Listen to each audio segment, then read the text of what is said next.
Assalamualaikum warahmatullahi wabarakatuh. Perkenalkan, nama saya Lili Masnuna.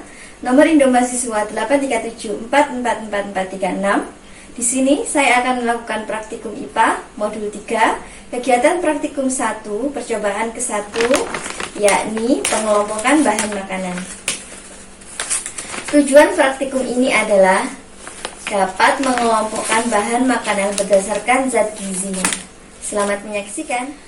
Bahan makanan adalah bahan alamiah yang dapat menjadi sumber kalori atau dapat memberikan bahan-bahan yang diperlukan untuk berlangsungnya proses-proses kehidupan. Bahan-bahan makanan tersebut sangat erat kaitannya dengan status gizi pangan atau nutrisi suatu organisme hidup yang sering disebut sebagai nutrien. Bahan makanan dikelompokkan menjadi bahan makanan pokok, bahan makanan lauk pauk, bahan makanan sayur, dan bahan makanan buah. Jika dihubungkan dengan kandungan gizi masing-masing jenis panganan tersebut, pola menu juga dapat dikelompokkan sebagai berikut. 1. Pangan pokok, umumnya sebagai sumber karbohidrat. 2.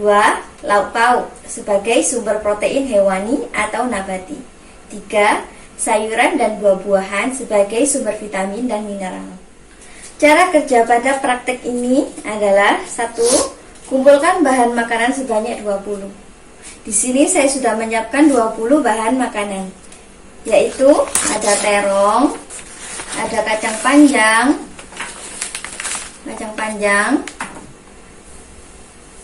ada roti, ada cabai, ada wortel, ada bunga kol, ada buah pir, buah apel, buah tomat, ada susu,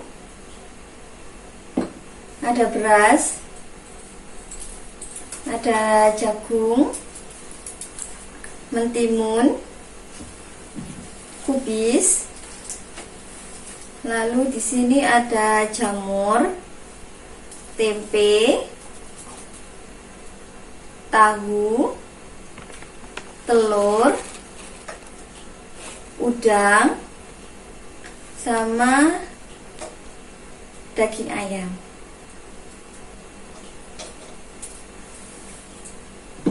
Dan plastik.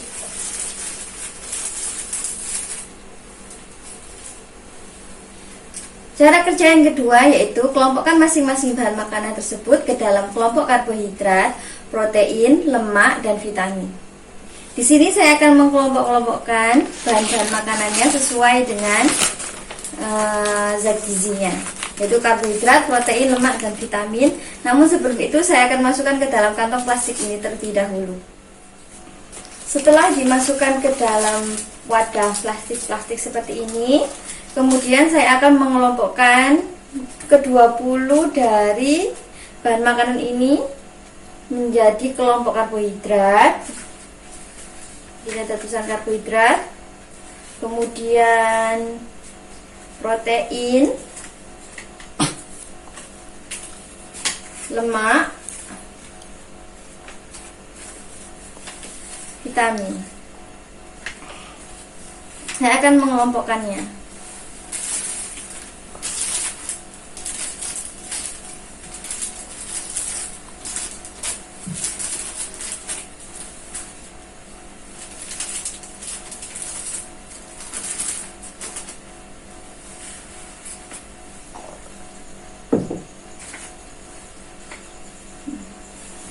Seperti ini.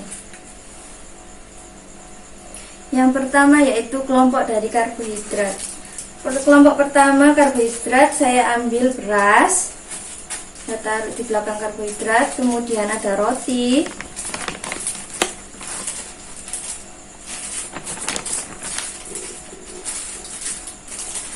selanjutnya protein. Protein di sini saya ada telur, kemudian ada ada udang, daging ayam,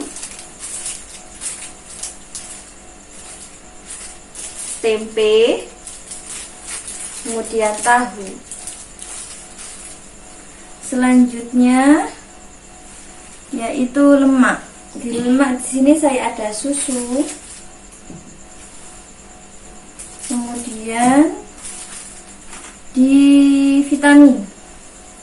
Vitamin di sini saya ada sayur kol, ada jamur, ada kubis, ada buah apel, ada buah pir. Oh, ini ada tadi jagung ya, masuk ke dalam karbohidrat. Kemudian ada tomat, ada mentimun, ada terong, ada wortel, kemudian cabai, sama kacang panjang.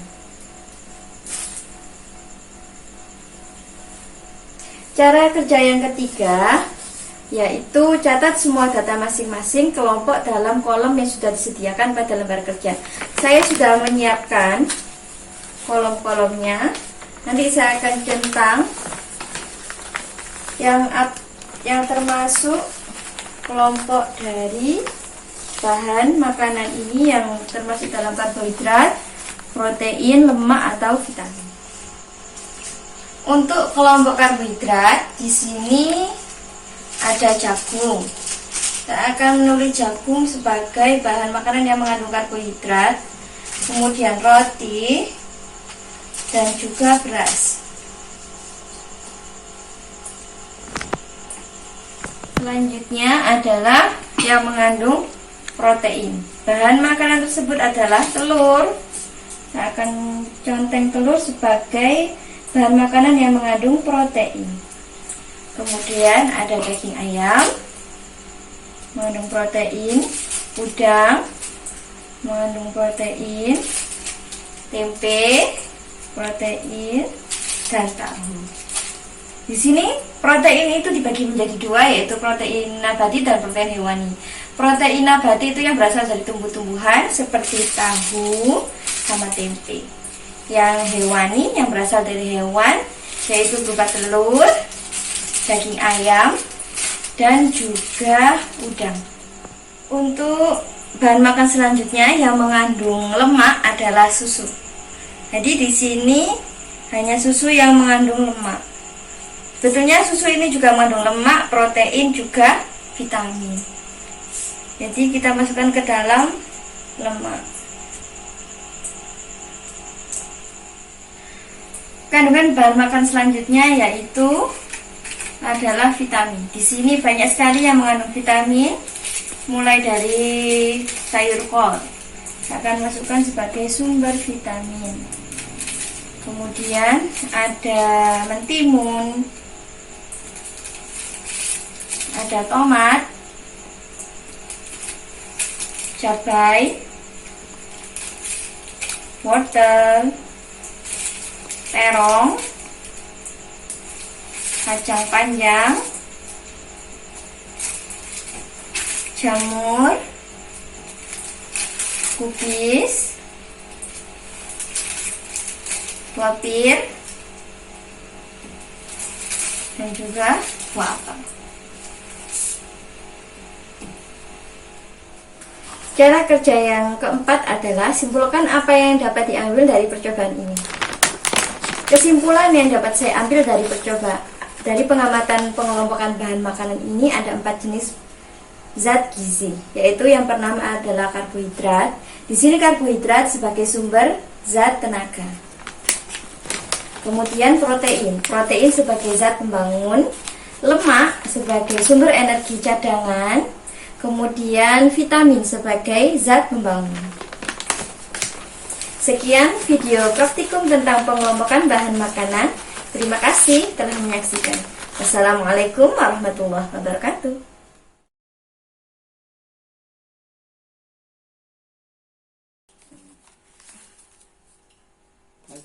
Assalamualaikum warahmatullahi wabarakatuh. Perkenalkan, nama saya Lili Masnuna. Nomor induk mahasiswa 837444436. Di sini saya akan melakukan praktikum IPA modul 3, kegiatan praktikum 1, percobaan kedua, yaitu pengelompokan sayuran. Tujuan praktikum ini adalah dapat mengelompokkan sayuran berdasarkan macamnya. Selamat menyaksikan. Sayur atau sayuran merupakan sebutan umum bagi bahan makanan atau pangan nabati yang biasanya mengandung kadar air yang tinggi yang dapat dikonsumsi setelah dimasak atau diolah dengan teknik tertentu atau dalam keadaan segar. Istilah untuk kumpulan berbagai jenis sayur adalah sayur-sayuran atau sayur mayur. Pengolahan sayur mayur dapat dilakukan dengan cara beragam. Sayur merupakan makanan yang sehat untuk dikonsumsi. Sayuran sangat baik untuk dikonsumsi. Kandungan vitamin yang menjadi pelengkap dan nutrisinya dibutuhkan oleh tubuh. Namun, tahukah kamu jika sayur yang kita makan setiap hari memiliki penggolongannya sendiri? Penggolongan dari jenis sayuran ini sangat penting untuk diketahui loh. Ada yang golongan daun, batang, bunga, dan lainnya. Saya akan menjelaskan tentang sayuran daun. Sayuran daun, bagian tumbuhan yang terdapat daun hanya pada bagian batang. Kualitas sayuran daun yang baik yang memiliki ciri bagian daun itu tidak membusuk dan tidak berlubang atau bekas gigitan hama. Bisa dilihat juga dari bagian daun serta batang yang berwarna segar dan masih muda. Bagian daun lebar dan kompak.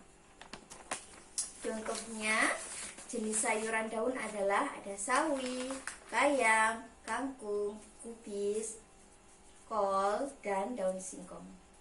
Sayuran buah adalah hasil dari penyerbukan dan pertumbuhan yang terjadi pada organ bunga. Kualitas sayuran buah yang baik memiliki ciri-ciri tingkat umur cukup atau tidak terlalu muda dan tidak terlalu dewasa. Sayuran buah segar dan berwarna cerah, ukurannya besar, tidak ada bagian buah yang rusak atau busuk atau bahkan bekas gigitan dari hama. Contoh sayuran buah yaitu ada tomat, paprika, cabai, labu siam, mentimun, pare, dan masih banyak lagi. Yang ketiga yaitu sayuran umbi atau akar. Bagian umbi merupakan bagian dari suatu tanaman yang mengalami pembesaran akibat adanya penimbunan makanan di bagian tersebut. Kualitas sayuran umbi yang baik adalah memiliki ciri-ciri, yaitu sayuran umbi sudah cukup umur dan berukuran besar. Tidak tumbuh tunas, bagian luar tidak ada yang membusuk, memar, atau bahkan bekas gigitan hama. Bentuknya lurus dengan diameter yang proporsional. Contohnya sayuran umbi yaitu ada kentang, wortel, lobak, singkong, radis, umbi pit, talas, dan masih banyak lagi.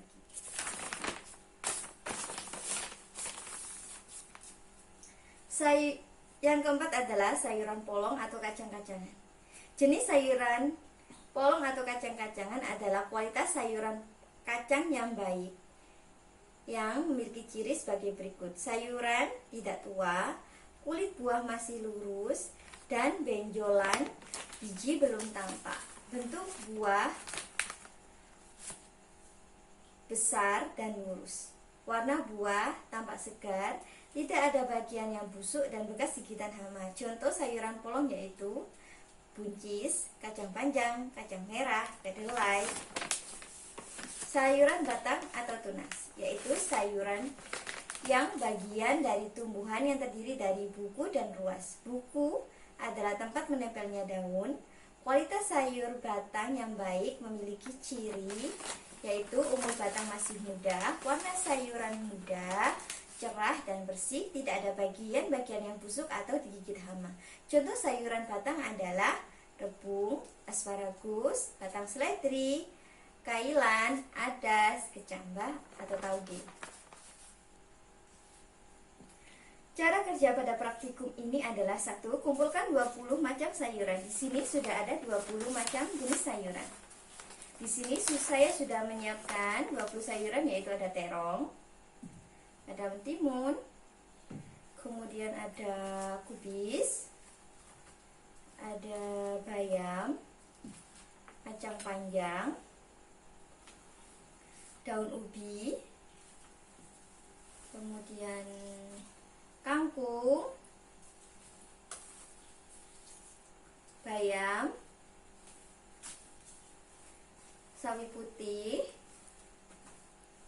jagung, ada walu, kemudian gambas,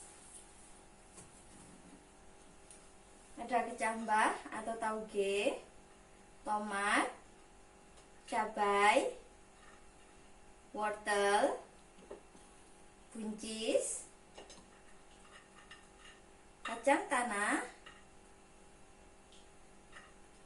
dan kacang merah. Kemudian ada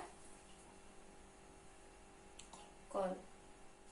Cara kerja yang kedua adalah kelompokkan masing-masing macam-macam jenis sayuran ini ke dalam kelompok sayuran daun, sayuran buah, sayuran akar atau umbi, dan sayuran kacang-kacangan atau polong, dan juga sayuran tunas. Di sini saya akan mengelompokkan dan nanti saya akan memasukkannya ke dalam plastik seperti ini. Setelah 20 macam sayuran ini saya masukkan ke dalam plastik, kemudian saya akan mengelompokkan berdasarkan manakah yang termasuk sayuran daun, sayuran buah, sayuran akar atau umbi, sayuran kacang-kacangan atau polong, dan sayuran tunas. Cara kerja yang keempat adalah catat semua data masing-masing kelompok itu dalam kolom yang sudah disediakan pada lembar kerja. Di sini saya sudah menyiapkan kolom-kolom tersebut. Cara kerja yang kelima adalah catat semua bahan sayur-sayuran, manakah yang termasuk dalam sayuran daun, sayuran buah, sayuran akar atau umbi, sayuran kacang atau polong, dan sayuran tunas.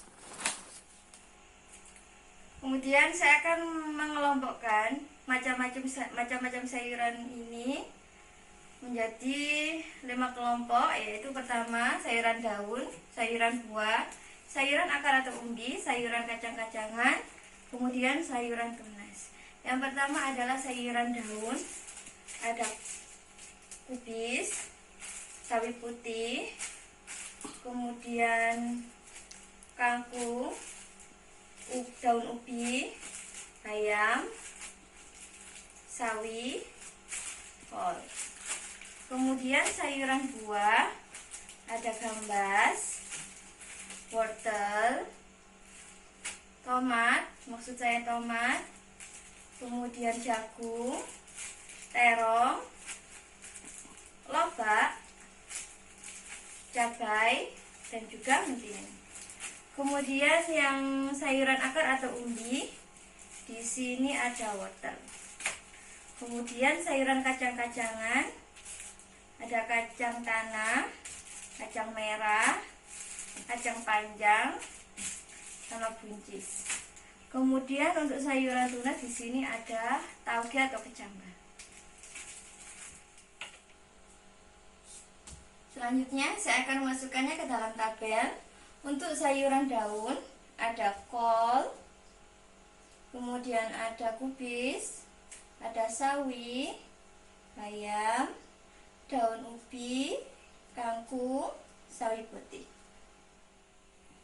Selanjutnya sayuran buah saya akan masukkan dalam tabel, yaitu walu, kemudian cabai, tomat, gambas, mentimun, jagung, terong. Selanjutnya adalah sayuran akar atau umbi. Di sini hanya ada wortel. Akan masukkan ke dalam tabel. Selanjutnya adalah sayuran kacang-kacangan. Di sini ada buncis. Saya akan masukkan ke dalam tabel kacang-kacangan. Kemudian kacang tanah. Kemudian ada kacang merah. Kemudian ada kacang panjang. Kemudian ada sayuran tunas sebagai terakhir, yaitu kecambah atau tauge. Saya akan masukkan ke dalam tabel. Masuk ke dalam tunas. Cara kerja yang kelima adalah simpulkan apa yang dapat diambil dari percobaan ini.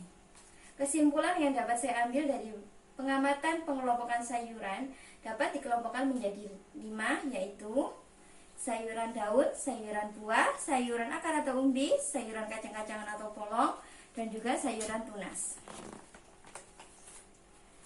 Demikian video praktikum tentang pengelompokan sayuran. Terima kasih telah menyaksikan. Wassalamualaikum warahmatullahi wabarakatuh.